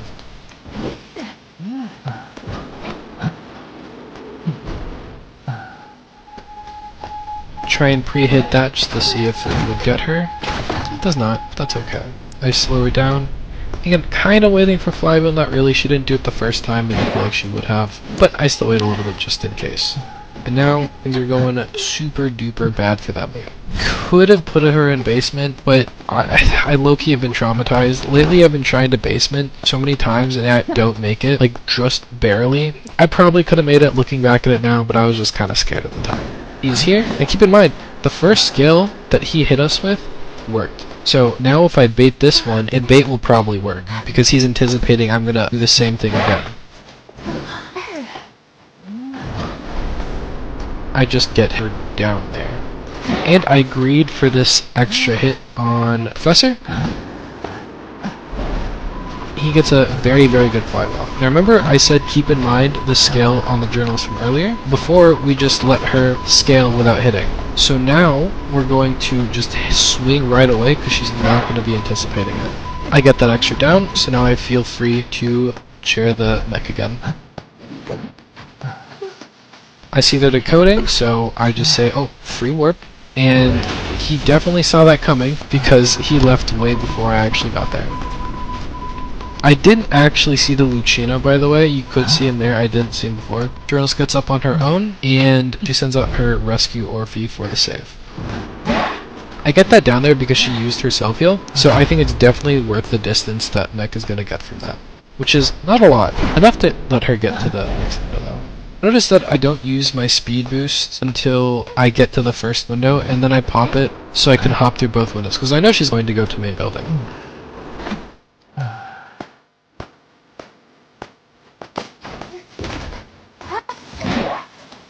So, I chair her over here because I want to catch them decoding on that cipher over there, but they finished it, and I'm stupid. Then I go to the cipher that was in fuck-ass corner, because I know that one had progress, and fucking high-tier survivors always know everything all the time if one of them sees it. They're like a fucking hive mind. If one of them sees something, you have to assume all of them know it all the time. So this one had progress, so I just know that they're gonna be here. And now, I just unga-bunga swing, because I know it'll work. Mind games, IDD be like that. Yeah, good game. I don't know if you guys have ever heard that argument between two chess players who would win, one who could see the future or one who could read minds. Now personally, I find this answer very easy. It would be me, because I can do both, and I prove it in this game. Now, there I'm getting a second wind, just because I can. Genuinely, if you ask me why I did that, I don't know. Vibes. Like, I could tell I just probably won't need it until my cooldown will be back up. Again, why? Vibes. Like, I just felt like that would happen. And I was right. My vibes are correct. So now he's running over to this area, and very soon I'm going to get my first hit prediction. And this is a very basic thing, but just in case anyone doesn't understand. When someone is throwing a pallet, their hitbox changes to the front of the pallet, if that makes sense. And so right now he's going to fireball, and he's probably going to pre-drop that pallet, so I pre-swing my swing. And look what happens. I get him down. So it doesn't matter, like, that they're on the other side. Their hitbox is actually in front of the pallet while they're throwing it. Yep, I checked all the ciphers and confirmed that no one was saving, so I warp onto the seer and do a little bit of harassing.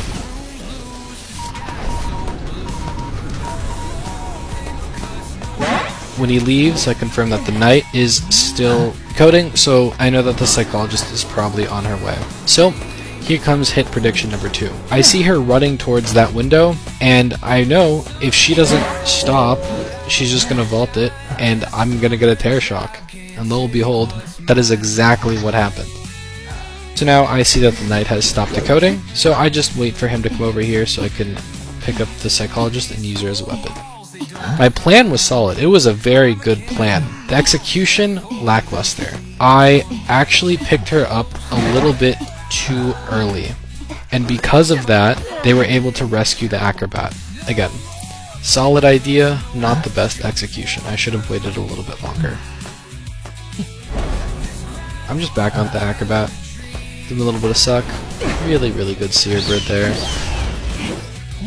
And some Knight predictions. A good one at that. I do not want to walk into that slow ball, because that would be really annoying. And he's just running away from it, which it is an idea.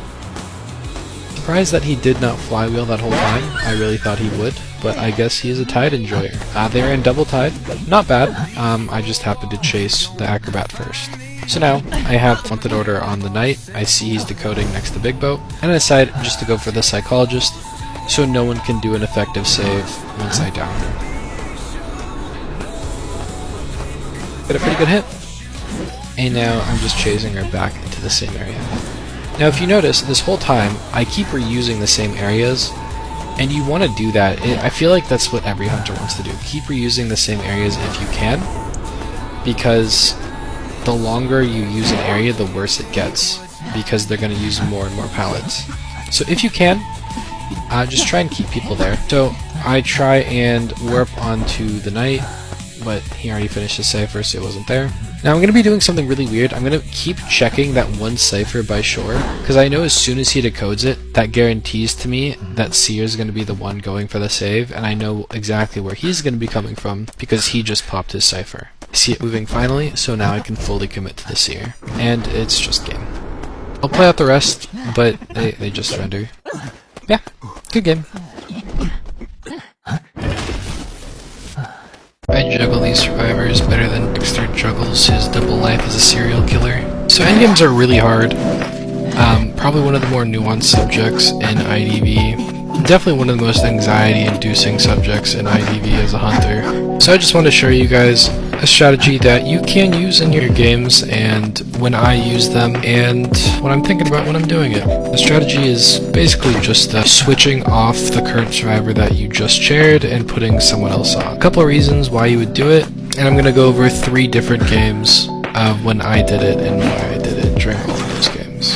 Antiquarian, honestly, I probably should have just balls to the wall gone at her. She didn't even have loot after that first hit. Now you're going to see that I'm actually going to switch onto the Antiquarian. Now why would I do that here? Because I hit her instead of the Psych. And so right now it doesn't really matter who I down. Like let's say I chair the Psychologist over the Antiquarian. What really changes with that? I might have to wait at the chair, but ultimately nothing really. The worst case scenario for me, if I play it correctly, I get a tie, which is what would have happened when I'm on Antiquarian. Now, again, the reason I went on her at first is because she's an easier chase because she didn't have as much time to run away. And now here, after I downed the Psych, I went back to the Anti, and I got a really quick down on her. Now what happens if I don't down the Antiquarian fast enough? Nothing. There's no shot she's getting dungeon, even though it is right next to us. The worst case scenario that could possibly happen is the Cheerleader and the Psychologist both get out. That's so unlikely to happen. It's just kind of a risk versus reward kind of thing. And that's pretty much game. Cheerleader doesn't really save, and that's that. On to the next game. So here, Mark is juggling between 2 items, shoulder pads, and a perfume. He's really the only one that can effectively use a perfume after he's already half. And you're going to see here that I'm actually not leaving it because he has to perfume back or go down. Either way, it's good for me. I actually am about to get hit with a scale. This professor was pretty good the whole game. Actually, that was the second time he hit me with a scale. Unfortunately for him, it is not going to be good enough, and he's still going to go down. Now, I do not know where the Merc went, which is kind of bad, because even though he's happy, he can still save. It's kind of like one of the really good things about Merc. He's definitely an S tier rescue, for so many reasons, that just being one of them. So right here, I make a mistake by sucking, because I actually kinda wanted to save that to take Mercenary off the chair, and probably just let him rescue altogether. So they get a really sick pop off of that, and even though Lucino's last chair, the reason I'm going to be chasing the Merc right now is not because he got downed, but because he's self-healed. So now, I can just leave him there with virtually no consequences. And I'm not going to be warping yet until I see the Lucino's trail, and now I actually know where he is, and I feel a lot better moving on to him now. And here, we're going to mind game again, immediately swing, because he already got me with 2 of his scales, and I feel like he's going to think I'm too scared to hit him, but I'm not. Antiquarian leaves, dungeon's right next to me, and Merc just renders, because what else can he do? Now time for the last game where I juggle quite a bit. This one was a lot more juggly than the rest of them. So Acrobat is already here, he is coming for the save. This Acrobat did good the whole game actually. I kind of suck and then instant down. I might have wanted to wait, but I was just kind of worried about Acrobat getting the gate, so I ended up not. You guys didn't see that fumble. Now here you're actually going to see me leave the Meteorologist, and I'm doing that because again it doesn't matter who I down, so I'm going to go for the Journalist instead who's at the gate. Now what do I lose by doing this? Virtually nothing. I mean, yes, she hasn't been chaired like Meteorologist has, but so what? Worst case scenario, I just wait by the chair. Now I still have Tinnitus, so I can chase if I see anyone, and I do, I see the Meteorologist, so I'm going to beeline it over to her. And I'm not going to chase her for too long, because keep in mind, every time I do something, survivors are going to react to that. I'm chasing the Meteorologist, so now Acrobat is probably going to go for the save. I like to hive mind these survivors. Once a survivor knows one thing, they all know it. Now, I don't see the Meteorologist anymore, I kind of lost her, so now here, I cut my losses, I go back to the Journalist and take the tie. But they don't want that. They want greed. They're both here and they both want to get all 3 out. And it's actually going to cost them. This is the greed they fucking talk about in the Bible. Journalist is going up the stairs. It's really annoying. I don't want to chase that. So, I just switch back again to the Meteorologist. I can still see Acrobat in my line of sight, so I'm taking the Meteorologist over to him, and just consolidate all the survivors into one area. He self-heals, and I feign going on him, but again, as soon as I start chasing someone, survivors are going to react. So I just go back to the chair, down the Journalist who tried to save, and get the down on Meteorologist. I'm not going to chase him. I'm not going to go for the greed. They are both last chair. I'm just going to take my win and be happy with it. I guess the takeaway from this is the rules kind of change if you have detention. Chairing the same person over and over doesn't really matter if everyone goes down after one hit. But yeah, good games. My nickname in high school was the Empty Jar, because just like me, when you shook it, it never rattled. Now this lawyer was actually pretty good. He got some really close call hits at the beginning of this game. And you'll see that in just a sec.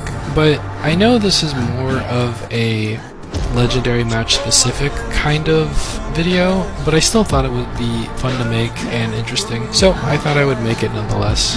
So when you are picking where to spawn, there are a couple things that you want to think about. One is if you have the Broken Cipher trait on your persona, that is something that people consider.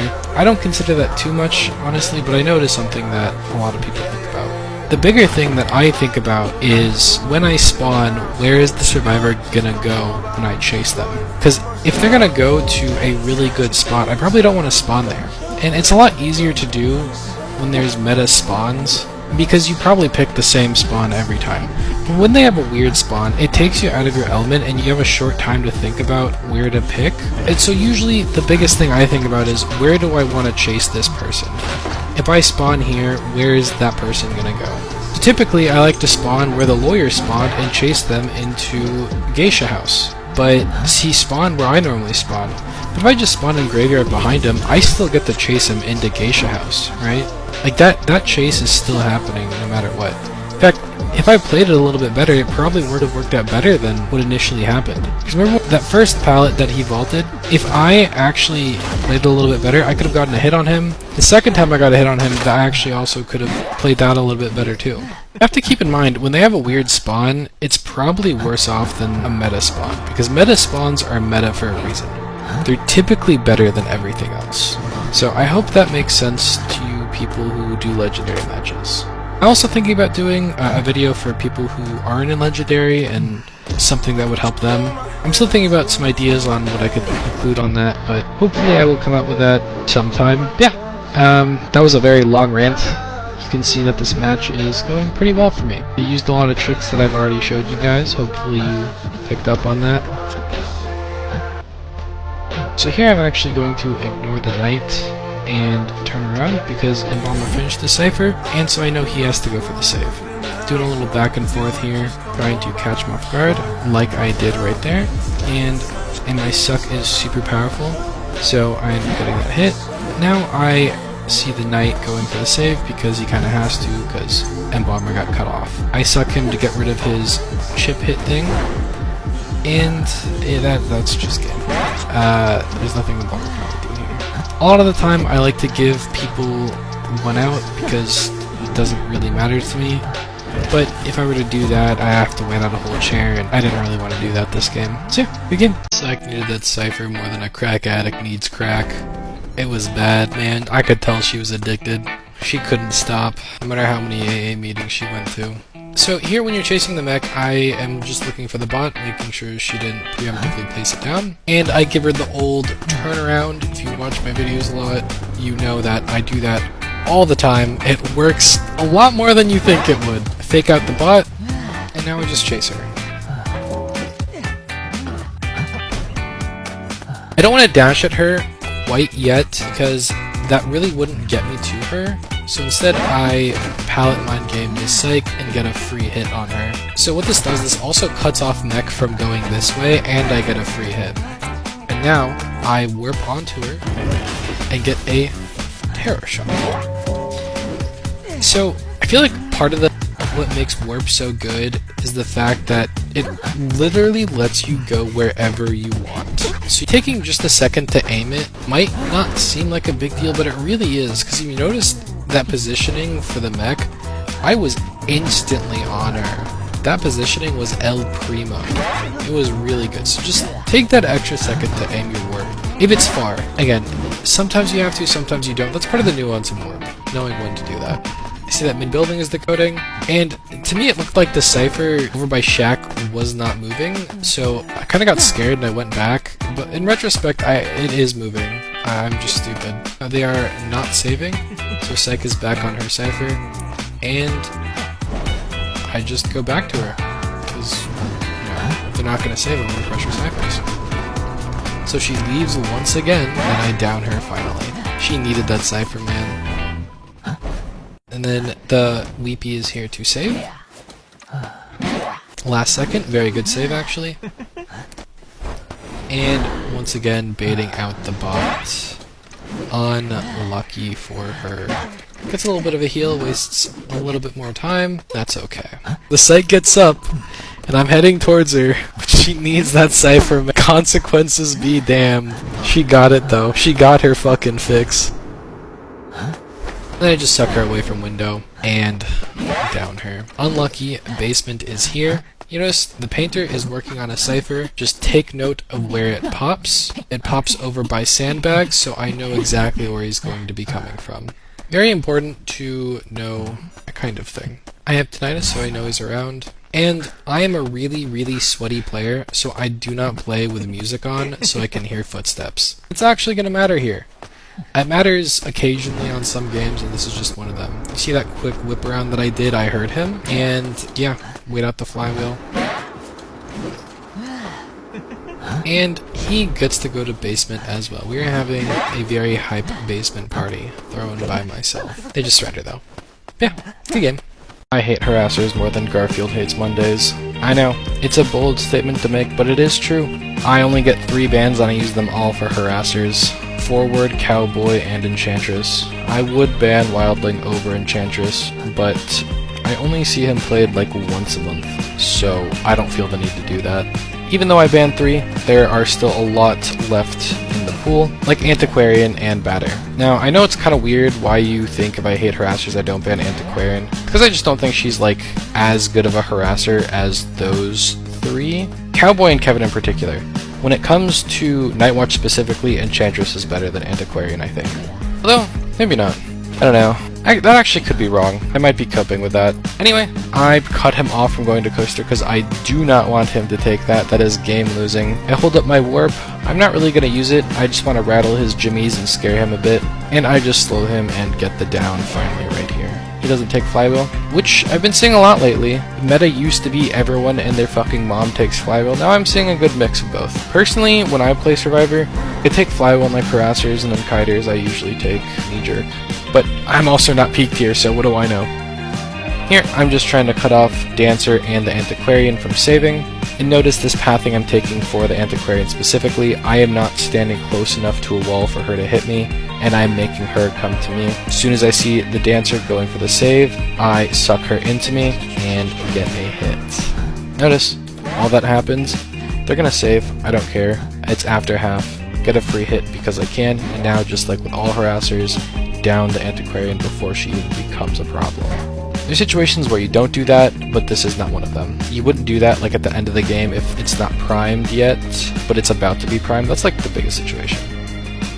Fucks up that ball, he resets my hit recovery, which, I mean, it's fine, I got the hit anyway, so like resetting hit recovery did anything.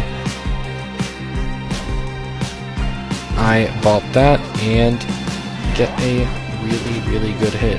Now, right here, I'm about to go grab the Composer, and that's going to do 2 things. Batter's going to knock me free, that's fine. 1, it resets healing, and 2, he can't hit me again. So if Batter had a second ball, which he doesn't, he already used his overcharge thing, then even if he has a second charge, then that's fine, because now I have more time to chase him because it reset the healing. Now again, notice the pathing I'm taking with this Antiquarian. I am not standing close enough for her to hit me into anything, and I am mashing that chair button when I get close enough, because once you hit that button, it doesn't matter what someone does to you, the animation still finishes out. I place that warp down to scare Batter into vaulting again, which it does work. I don't get the sec off, but I still get the down. And that's game. The Dancer just decodes, I see her decoding, and I typically like to give 1-outs, especially if they're my friends, which this Dancer was my friend, but they ended up surrendering, so I was not able to. Sag. Yeah, good game. So you IDV. Are you sure you want? I didn't check my it's too tree. late now. Yeah, I was gonna say you have excitement. I don't know if you want that with our team. What map is it? It's either Moonlit or Lakeside Uh-oh. or Ever Sleeping. Oh well. Moonlit, No, Lakeside, or it's Ever one of Sleeping. It's those one of maps. those 3. Yeah. Yeah. I got a feeling. Mm-hmm. Got a feeling. Hunch, even. Fuck! I love that for you. Oh no, everyone's gonna hide and I won't know where anyone is! I don't know. Wait, I have something on my map? Oh, I see one, I see one. I found a Luca. I'm on. Oh, that was Luca. good.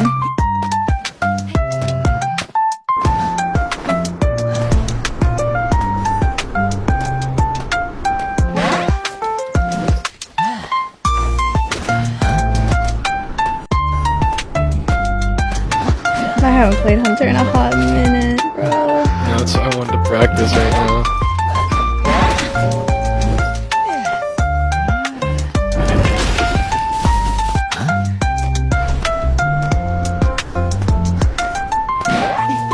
Yeah, help me with this prisoner.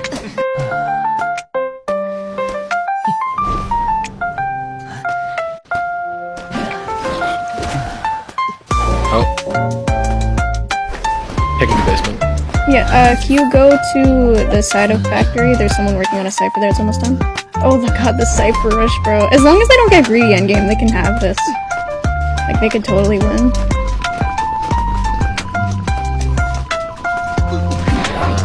They don't got this.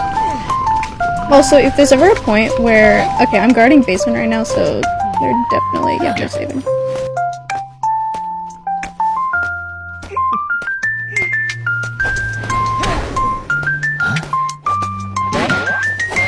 Oh, I got caught.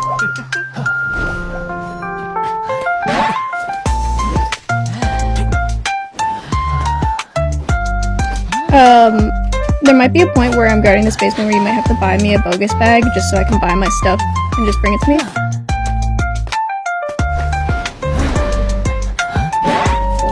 Hold on, I'm bringing one more.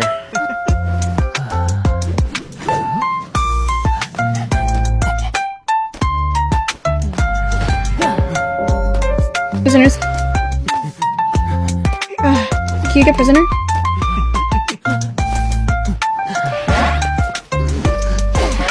I got prisoner. Why is patient down here? Oh, cause Oh, did you balloon him? I downed him and Lucas shocked him out. Hey, I'm coming, come.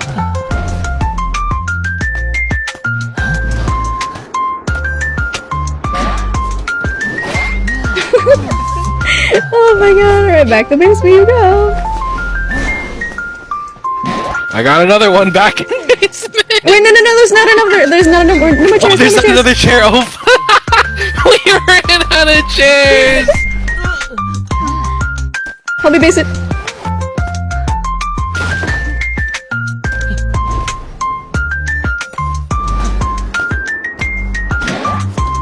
I'll go after Mocha.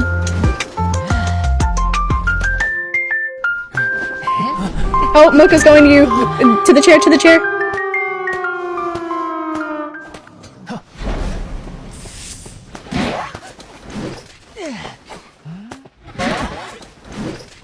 I'll go on Archer.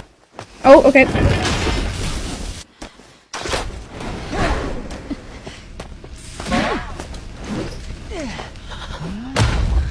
If we can we leave Mocha alive?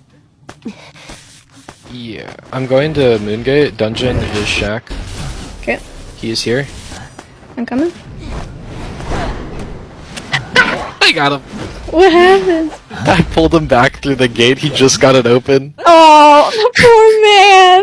It's actually an acrobat gate diff. I got bullied so hard this game it felt like I was back in middle school. So this batter runs around the building actually. He spawned right there. And I even checked for the scratch marks and I don't see any. By the way, I just lose him. Hey, I just want to say that first, but yeah, I promised you guys I would try to post more losses. And this is the only one I have so far. I've played, I think it was 53 games this season, and I've won 30, I've tied 22, and this is my only loss. So, I thought I'd post it for you guys to show you what it would look like when a peak tier loses. I will let you guys know right now, it is brutal, and it's filled with mistakes, so I will point all of the mistakes out that I did. Right there, honestly, I don't even know if that word was a mistake. It got me a hit, and it forced them back over here.